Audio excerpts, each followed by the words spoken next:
the left and it's like their mission statement. And I'm talking about the crazy liberal left, Democratic controlled mainstream media and political figures in the Democratic Party. And you can go back as far as you want to, or you can review current administrations and current leaders in the Democratic Party. They constantly want to remind us of our past. They constantly want to bring up colonial white settlers and how bad we are and how bad it was to come over to America and take America from the natives. And don't get me wrong, I'm sure a lot of bad things happened that shouldn't have happened. All right, that's just part of conquering land. None of us were around back then when that happened. But they constantly want to take us backwards as they preach. We don't want to be backwards. We want to be progressive and go forward. But yet they constantly are looking through the rearview mirror and wanting us to focus on that and remind us of how bad we are. They want to bring up slavery. They want to bring up bigotry. They want to bring up, homophobia. They want to bring up everything they can and tell us how, the Republicans hate blacks. They hate Puerto Ricans. They hate this person. They hate this person. Just a bunch of bigots. If you don't look like them and talk like them, you can't be in their club. But they fail to mention that one of the most disastrous things that ever happened to black people started with a lady. And I say her name wrong all the time. It's Margaret Sanger. Mm-hmm. Oh, I got it right that time. All right, Margaret Sanger. And the 1619 Project that was created. And if you go back and study that, Margaret Sanger was directly tied to the KKK. And I know you may be saying, well, hold on, Jonathan. That is racism. That is bigotry. That is bad. It is. But do you know that, like a bully, the Democrats want constant legislation. Did I say that right? Yeah. Constant legislation, funding, and forcing states to fund Planned Parenthood. And the way they do it is like, if you don't fund Planned Parenthood, we're going to take away your education money. Well, they call it a women's center, like that's the only place we must be able to go. So clearly the government must fund it. Right. And we all as tax-paying people, no matter if we want to or not, like $500 million. It's a big budget. We have run the numbers before. We're not going to go back over with how much money they get from our taxes, but it is insane how much we the people pay for Planned Parenthood. Now, they wrap it all up in this pretty bow of women's health. But if you go back and study Margaret Sanger and the 1619 Project and how it was started for birth control in minority, black, and Spanish neighborhoods and communities. And if you fast forward to 2024, 2025, 2023, come all the way up to present time, not historically, but logistically speaking, the majority of women centers, Planned Parenthood centers, are in black and Spanish neighborhoods. There ain't many of them in your uppity, nice white neighborhoods. Okay, follow me here with this.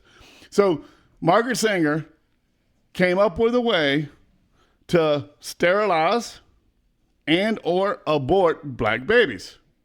You can look up the 1619 Project yourself.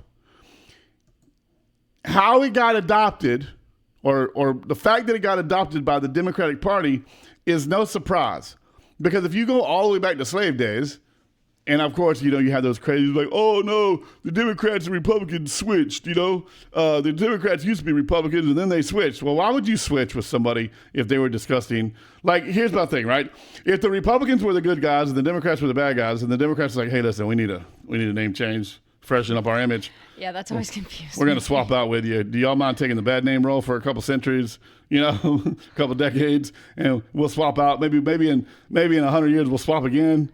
Like, their argument doesn't even make sense, right? How the party switched. Oh, but you had to agree to the switch. Like, or else you'd have been like the Democrats in the North and the Democrats in the South. You would have been like, yeah, let's just switch. We'll take your name. It's foolishness. It's asinization. That's my word of the day. Write that down.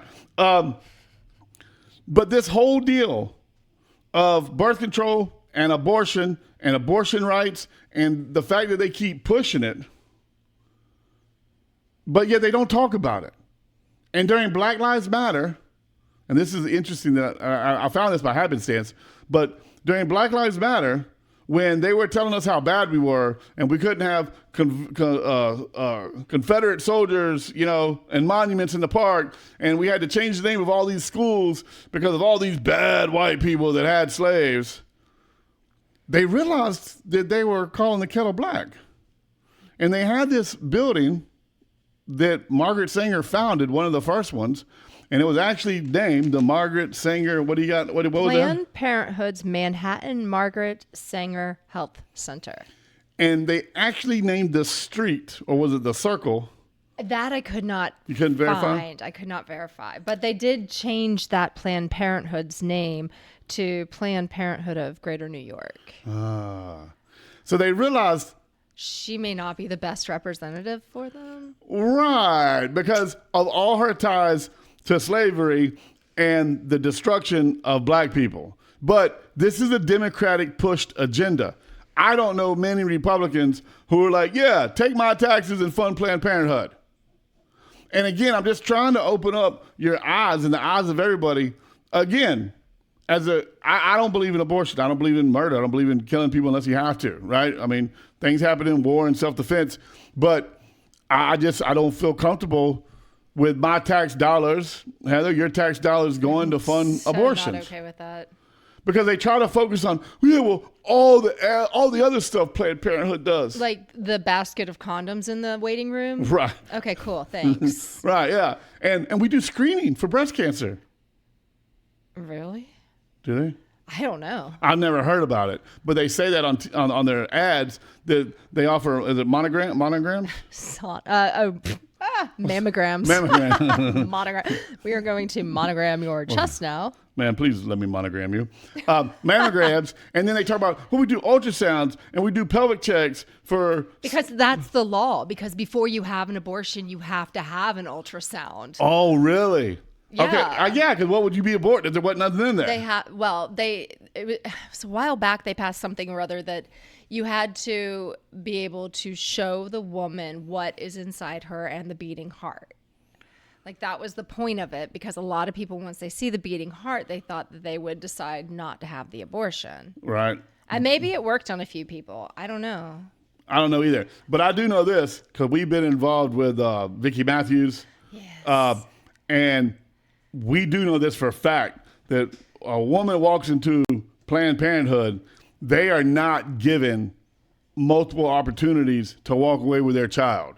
It is almost coerced or Yeah, like you're here for a reason. We understand that reason. We're going to start the process. we're not going to talk to you. We're not going to give you an offer saying, hey, there's foster care, there's adoptions, family members, or we have a program to help you with the first couple years of the baby's life. They're like, no, we're not going to waste your time or your money. You came here for this service, and that's what we're going to give you. Right, lay down. Here we go. We're doing this thing. Yuck. We're killing the baby inside your body. So the Democrats fail to mention all that crap. And it kind of ties into creating culture for our children and creating culture for our future. We did a video on this a while back. When you create the culture of murder and death, but then you wrap it up in a bow of healthcare, where does that take us as a nation? You hear about gateway drugs and that's just a gateway door. Like, if you smoke marijuana, you're going to eventually smoke crack. Well, I mean, we're already, okay, so we're killing babies and we're allowing hospice to kill elderly people. So where does it end? it doesn't. The purge is where it ends. When we're all finally given a day and they're like, okay, go take your aggressions out. Tomorrow it'll be over. Really? You think? The world's on fire. The world is on fire. And I'm bringing all this up because I want you to understand, like, we live in a critical time, in the world, and our voice matters, what we do matters, and one day we have to stand before God. And I understand how they wrap up election cycles and say, well, you have to vote for this, vote for women's health. And I even had this conversation with my wife, okay, about the hypocrisy to an extent, because there's no other word for it. Nobody wants, Republicans and conservatives like me don't want the government involved in anything. Your job is to have a military, have a even, fair money system that we all can operate on. So I don't have to change money when I go to Georgia or North Carolina or Tennessee or New York. Can you imagine? Well, yeah, we may get there one day. And that's one of the reasons I started investing in getting some silver and gold going, because that's good everywhere, on every continent, on every city, every state, every country. It's recognized everywhere. It's worldwide. It was like that from the beginning, and it'll be like that till the end. But I don't want to get too far off track, but we open up a door of our cycle of voting, and they say, well, this is for women's health. Government shouldn't be involved.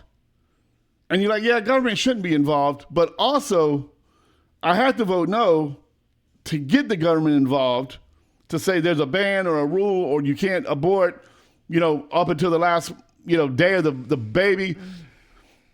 Because if I don't vote no, then I'm voting for the killing of babies, and I have to stand before God on that decision. Does that make sense? Yeah. So, but I do understand people like, oh, you're a hypocrite. Now you want the government involved? Well, laws are made for bad people. So yes, I'm voting for a law against killing babies. Because one of the people in the argument was, well, when the child impedes the life of the mother, or will impede the life of the mother. That starts at birth and lasts for at least 18 years and comes in waves that makes us insane. Right. Okay, so killing the baby helps that how? Because it's not there. You don't have to deal with it. You don't have to put it in school. You don't have to change its diapers. Forget the psychological trauma that it's going to cause to the young lady, right? Because the young lady has to live with that forever. Right. And I know several people who've had abortions, and a lot of them, they think about it every day of their life. And they don't tell those numbers. They don't talk about the psychological damage numbers of after the fact. No, they've got one job and they do their job. They want to focus on, the rape and the incest, and you're going to make that girl carry a rape baby or an incest baby from Uncle Ted. It doesn't take away the rape. Two wrongs don't make it right. I get it. Yeah. But my question is, what happens when your grandma and grandpa start impeding on your life? Now, they're not ready for hospice yet. They're just 80, 90. They kind of can get around. But my God, they're an inconvenience. Just off them. Are we going to have laws be like, look, man, my great-grandpa, he's 94. He's lived his life. Or what about the people that are 105 and actually do require all the extra care? Yeah, they're impeding. I'm tired. They've been here long enough. They're impeding my life. They've lived their life. Make room for new people. They're not even doing anything productive anymore. Yes, they don't even pay taxes. They're so old. Can we just put them to sleep? Yeah. Where does it end? That's my question. Where does it end? Between the ribs. Jonathan Morris.